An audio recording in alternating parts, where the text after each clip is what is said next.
keep loving people, right? That the thing is to make sure with your art is a gift to people to help their lives be better and to be brighter. And what happens a lot of times where you see people fail in this business is they're in there for their ego, and they start doing it for them.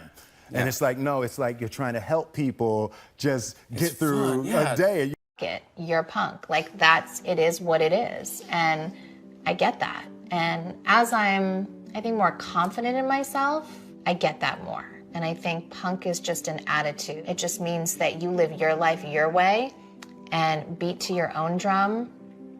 And hopefully that makes people, inspire people to want to do that for themselves. The center of bringing any dream into fruition is self-discipline. You know, something as simple as food and eating. It's not about your body as much as it is about your mind. It's getting command of your mind to be able to choose actions that are in your own best interest. Every day we are choosing shit that's not in our own best interest, right? So if the world is attacking you and the world wants to fight you and the world's trying to hold you down, so you're gonna kick yourself in the balls? You're gonna stop yourself from getting what you dream. Self-discipline is the center of all material success. You cannot win the war against the world if you can't win the war against your own mind.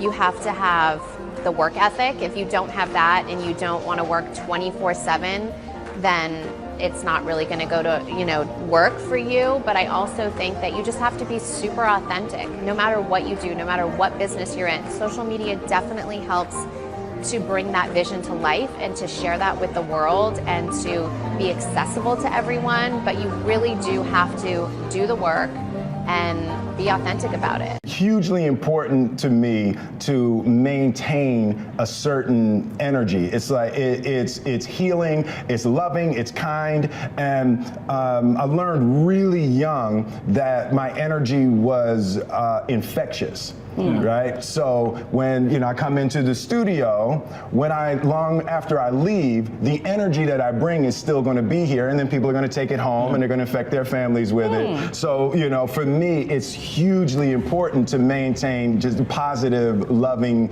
energy. Fail early, fail often, fail forward. It's always a little bit frustrating to me when people have a negative relationship with failure. Failure is a massive part of being able to be successful. You have to get comfortable with failure. You have to actually seek failure. Failure is where all of the lessons are. When you go to the gym and you work out, you're actually seeking failure. You want to take your muscles to the point where you get to failure, because that's where the adaptation is. That's where growth is. Successful people fail a lot. They fail a whole lot more than they succeed, but they extract the lessons from the failure and they use that, the energy, and they use the wisdom to come around to the next phase of success. You gotta take a shot. You have to live at the edge of your capabilities. You gotta live where you're almost certain you're gonna fail. That's the reason for practice. Practice is controlled failure. You're getting to your limit, getting to your limit, getting to your limit. You can't lift that, you can't do that, until you get to the point that all of a sudden your body makes the adjustment and then you can do it. Failure actually helps you to recognize the areas where you need to evolve. So fail early, fail often, fail forward. Set your life on fire and seek those who fan your flames. The Philly translation of that is, don't be hanging with no jank-ass jokers that don't help you shine. The prerequisite for spending time with any person is that they nourish and inspire you. They feed your flame. Look at your last 5 text messages. Are those people feeding your flames or dousing your fire? Put your phone down for just a second and look around. Look to the people around you. Are those people throwing logs on your fire, or are they pissing on it? The people that you spend time with are gonna make or break your dreams. Everybody don't deserve to be around you.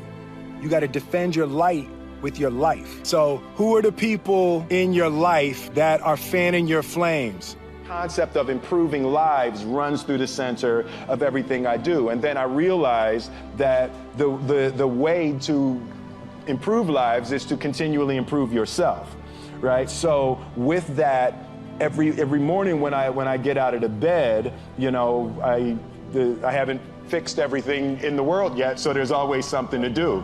And in this film, I read an interesting quote. The Siddhartha Gautama, the Buddha, he said that good people have to get out of the bed every day and try to empty the ocean with a ladle, right?